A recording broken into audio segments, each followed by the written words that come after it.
My car is stuck in the snow. I can't understand you. You're always back. It's breaking up, the signal.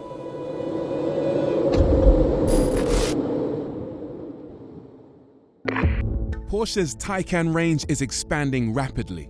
First, we saw the Saloon, which kick-started their venture in the world of electric power. That was followed by the rugged Taycan Cross Turismo Estate with its raised ride height and mild off-roading credentials. Sales of this pair have now gone through the roof, with the Taycan now outselling every other Porsche on the market. But they're not stopping there. For 2022, it has a new addition to the family, the Taycan Sport Turismo.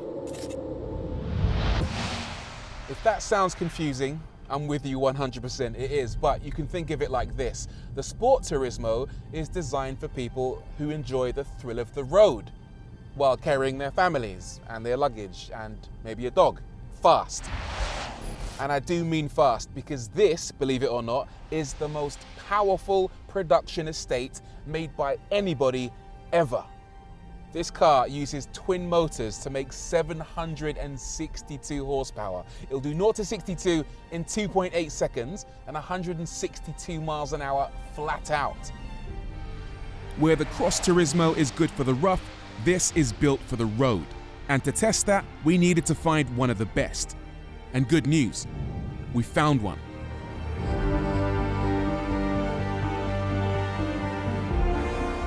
This is the Rossfeld Panoramastraße, Germany's highest mountain road, connecting the Berchtesgaden with Hitler's Eagle Nest retreat. Questionable history aside, it's one of the finest places to push a car to its limits.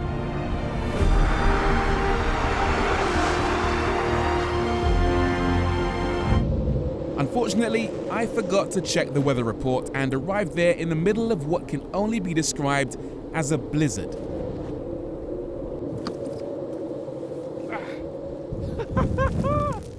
Clearly, I didn't think this one through very well, did I? The weather in Austria in winter is not exactly ideal, is it? Still, when life gives you lemons, you make lemonade. Should we start by looking at the design before I go careering off the edge of a mountain road? I think that's probably wise. So aesthetically, the Sport Turismo is very similar to the Cross Turismo, but there are a few little cosmetic differences. First and foremost, this little spoiler lip down here is different. It doesn't kick up quite as high because the paintwork doesn't need as much protection from the elements. At the side, you've got body-coloured wheel arches down here instead of the plastic cladding you got on the Cross Turismo. You still got the motorised recharging port down here, which seems to work in the winter, amazingly. Down by the sides here, you've got less protection on the side sills. Again, slightly smaller at the front and at the rear because you don't need as much protection for the paintwork. And at the back, you've also got a body-coloured spoiler up here, and again, a slightly different rear bumper, again with slightly less protection for the paintwork because you don't need it when you're not driving off-road. Do you know what? Trainers was a bad idea. My feet are soaking. I'm going to get back in the car and try not to kill myself on a mountain road. I'm going to regret this, I'm sure.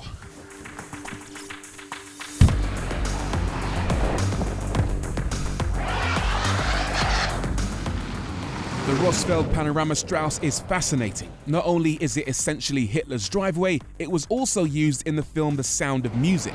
Today though, all we could hear was the sound of mild panic in my voice. Hell. Because driving a 762 horsepower Porsche on a snowy mountain road is, to put it mildly, a bit sketchy. In a minute, I'm going to start to enjoy this, I'm sure. Within a few moments though, the Taycan riding on Pirelli winter tyres was proving exceptionally capable, which gave me the confidence to push.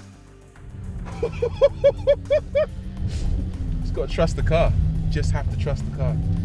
In patches on the right type of snow, there was plenty of grip. And with the Turbo S's all-wheel drive system, I was making short work of the Hitlerstraße. Let's do a launch control. Just for, because I need to stop for a minute. So let's just do a launch control and see what happens. It could be quite funny. Right, Sport Plus. Will we even move?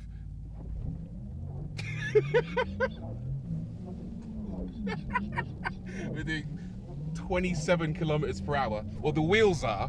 The car's doing about 5. That is The slowest launch control I've ever done in my life.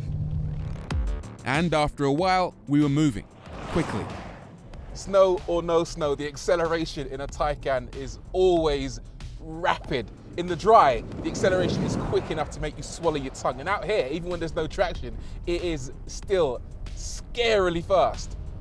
I'm actually convinced there is no other performance wagon on the planet that can live with a Porsche Taycan Sport Turismo Turbo S.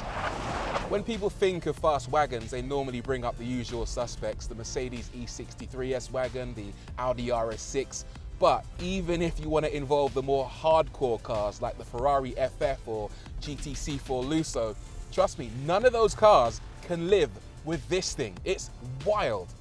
The peak power figure, 762 PS need I remind you, is available for 2.5 seconds during launch control or on the overboost. That's more than any of its rivals. Once on the move, you have access to a sustained 626 PS. While that might sound scary, the throttle is super easy to balance, so maintaining slick four-wheel drifts is surprisingly easy.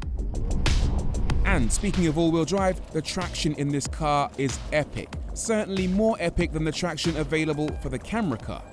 Yep, that is a diesel-powered BMW X3 SUV on winter tires getting stuck in the snow. And yes, this is an electric Porsche sports car towing it out of a snowbank. This sort of thing you might expect from the Cross Turismo, but to see this level of capability in the Sport Turismo is impressive. Right, let me tell you a little bit about how this car compares to the others. Up top, it's got the same body in white as the Porsche Taycan Cross Turismo, the same shell, but underneath it has the same oily bits as the saloon. In other words, it's got the same suspension setup. It rides 22 millimeters lower to the ground than the Cross Turismo. I drove it to these roads yesterday and I can tell you I felt the difference immediately. The suspension isn't quite as smooth as you get in the Cross Turismo. You might say if the Cross Turismo is smooth peanut butter, this is crunchy peanut butter. It's not massively different, but if you want a comfortable car, definitely go for the Cross Turismo. In terms of the steering, it is absolutely brilliant. All Porsches are. They just feel so good in your hands. Plus it's got PDCC, which is Porsche's dynamic chassis control system, their 48-volt active anti-roll stabilization. So when you go into a corner, there's absolutely no body roll. This system happens to be electrically actuated rather than hydraulically actuated, so it responds super quickly. It takes 200 milliseconds before it firms up the anti-roll bars and just keeps you absolutely level through the corners. Not that you really need it, because again, it rides that little bit lower to the ground. It's also got Porsche torque vectoring, which brakes the inside rear wheel to help you get turned in, as well as rear axle steering. So again, the steering in this car is absolutely on point, even in these conditions. There's a bunch of different drive modes in this car. There's range, which does what it says on the tin. There's normal, which is a Goldilocks setting, and then there's sport and sport plus. You might think that it will be sensible to make a beeline for sport plus, but not necessarily in all conditions. What that does is it basically sends as much power as it possibly can to the front and rear motors, which is not always what you want. In sport, it sends most of the power to the back, making it easier to slide. Let's talk about range now. Apparently Porsche has been able to increase the range in this car without increasing the battery capacity. Of course, it comes with either performance battery, small, or performance battery plus, big batteries, and in the case of the Taycan Sport Turismo 4S, you now get 309 miles WLTP, which is the most in any Taycan at the moment. So everything was looking good. I was having an absolute blast. The initial terror of driving on this road had vanished, and I could really start to enjoy myself. Sadly, I bumped into some familiar faces who weren't having quite as much of a good time. Oh, what do we have here? It's the camera car and it's stuck again. I wonder who might save them.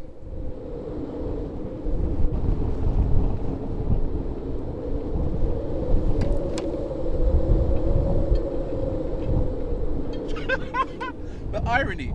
So the sports car is towing the crossover, SUV, whatever you want to call it. But the extreme irony is that they have run out of fuel and they're now stuck here while the electric car still has range left. I'm just going to leave him. George, just go.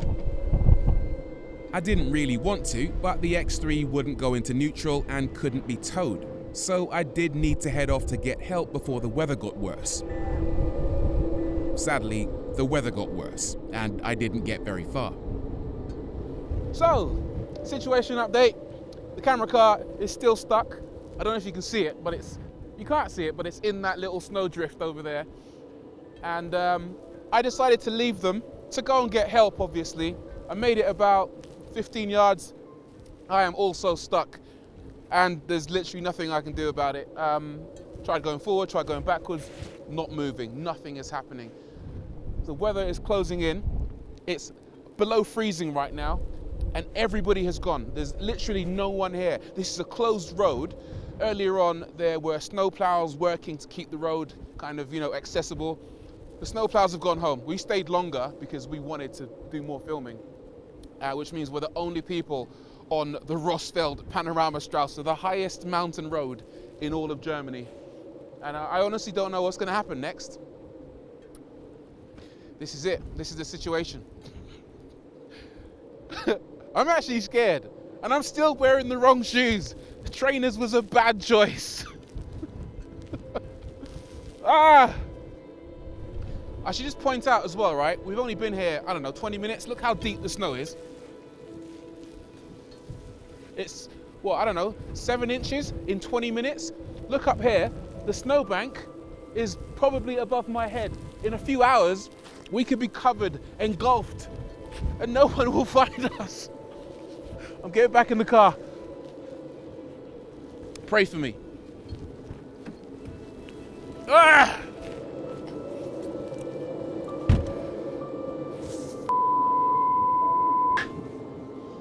This most definitely was not part of the plan, but it gave me a chance to check out the interior, which, as you can probably imagine, is exactly the same as the Cross Turismo. It's spacious, stylish, even in this green color, with a big boot and lots of tech, including in this new car, an updated glass roof with an incredible variable light control feature, letting in as much or as little light as you want through specific zones. There's also an updated infotainment system that comes with colored icons and built-in Spotify, which we couldn't use because we were stuck up a mountain with no data. But there was one piece of tech that I could use. Okay, so I've got one more idea, one thing to try. There's an SOS button in the car. These are on all new cars actually, so if you flip this down. An emergency call has been triggered. To cancel the call, press the emergency call button again. So this should call the Making an emergency call. emergency services, and hopefully they'll send help. My vehicle is completely stuck and I need help. I don't understand you. My car is stuck in the snow. I can't understand you. You always expect It's breaking up, the signal. Rossfeld Panoramastraße. Yes. Eventually, after giving them my coordinates, the police did arrive, but then they promptly got stuck too. They weren't big fans of being filmed while stuck, so we won't show you that, but here they are after a snowplow turned up, freed us all, and told us to get the hell off the mountain. Back to the Taycan and my final thoughts on the car. Ultimately, I think what Porsche have shown here is that the Taycan isn't just a one-trick pony. They've got something for everyone. If you want a nice, good-looking saloon, they've got that. If you want a nice, practical, go-anywhere wagon, they've got that too. And if you want a car that sits somewhere between those two, this is it. Obviously, I wish I could have gone somewhere to put it through its paces in its natural habitat. Maybe this isn't where this car should live, but how capable has this thing been? It's rescued off-roaders that got stuck. It itself has acquitted itself beautifully in what is, quite frankly, a hostile environment. I'm very impressed with this thing.